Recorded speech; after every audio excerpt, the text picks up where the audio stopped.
So, Mayor Gelber, thanks for taking the time to speak with me. You can look at me. You don't have to look at the camera. It's fine. So, have you attended any meetings lately that you shouldn't have attended? No. The Ethics Commission dismissed it and said there's absolutely nothing there. I urge you to read the letter, the 7-page report that came out today. Okay, it came out today. It said there's absolutely nothing wrong, and they had released a 9 minutes splice tape rather than the entire hour and a half where absolutely nothing was inappropriate. In fact, they said in about 7 or 8 different ways that there was nothing inappropriate. It was absolutely exactly what a mayor should be doing, and they listened to the entire tape, not the 9 minutes that the bar owners put into the community claiming it was leaked. I talk to restaurateurs, developers, hoteliers all the time about ways to reimagine this area. And I think if you read the full report and you listen to the full audio, which actually is out now because I put it out, you'll be able to see really what happened at that meeting, not what the bar owners who were preserving a pretty unsavory business model put out. So are you concerned that if you shut down Ocean Drive by changing the business hours, which is, by the way, what happened in Coconut Grove, they changed the business hours and it pretty much shut down the district. Are you concerned that that's going to deprive the city of a revenue stream at a time when it needs more revenue to pay for infrastructure projects, and the hotel tax, hold on, almost done. The hotel tax is under pressure because those funds are already committed to pay for the Marlins Park. So let's remember something. Most restaurants and bars in our city are 2 a.m. or earlier.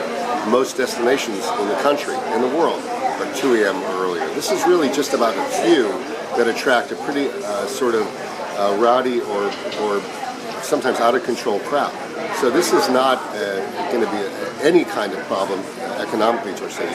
The first argument they made against the 2 a.m. was, well, there's only 4 bars that do it on Ocean Drive, so why are you bothering with it? Well, if it's only 4, it can't obviously have some kind of cascading economic impact. By the way, we lose $6 million because of overtime for police officers in that area alone every single year. So and then that's $6 million after you consider the resort taxes we get from that area. So the delta loss for us is over $6 million.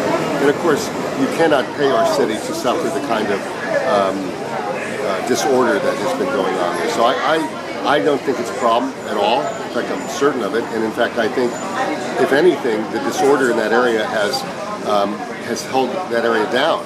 Because, frankly, we're not Las Vegas. We're not a desert. We have beautiful weather, beautiful beaches. We have the greatest architecture, greatest location. And instead, we're trying to become something like Las Vegas or Bourbon Street when we should be a high culture destination that people come to when they're here, and they will continue to. So I don't have a worry in the world about it. Who are the high culture people that are not coming now? High culture is not. No, what I mean is, it's a cultural destination. We're not a drink all night destination. Yeah, but part of Miami Beach's culture is the architecture. It's the ability to be outdoors at hours where you might not be otherwise because it's pleasant out there. Yeah, but what's the high culture you're talking about? It's the culture I'm talking about is the fact that our city has become a cultural destination. We got Art Basel 18 years ago. We have. But didn't the city have more late night establishments 18 years ago and less now? Well, I think actually what's happened is it's all focused in one area. We created a party district 20 years ago, and we said, you know what, we're gonna, and that's what we did. But I mean, one more question, I gotta go. Sure. I mean, but the thing is, though, give me 2 questions, but I'll make them short. Washington Avenue used to have a lot of nightlife, and Lincoln Road had a significant amount of nightlife. So it's not so much that the party district was created 18 years ago, but the city itself pulled the block party permit. Isn't that correct? And then closed down traffic all this time?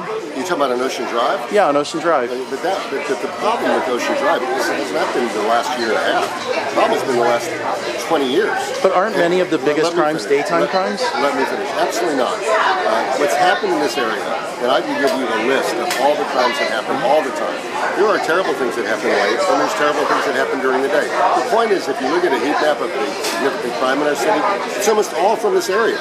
We created a all 24-hour party district, and we just can't have that anymore. It's not, and the best evidence of that is the fact that I have a city of 85,000 residents who will not go to that area and haven't gone for 10 or 20 years. What does that tell you about that area? They go everywhere else in the city. They will not go there because the disorder is too much, and the level of has been so dragged down by these all-night large drinks and hookah bars the result. So for me, we got to reimagine this area, and we're going to be able to do it. But we can only do it if we get rid of the 5 a.m. permits, because nobody's going to invest in this area if there are 145 a.m. permits everywhere.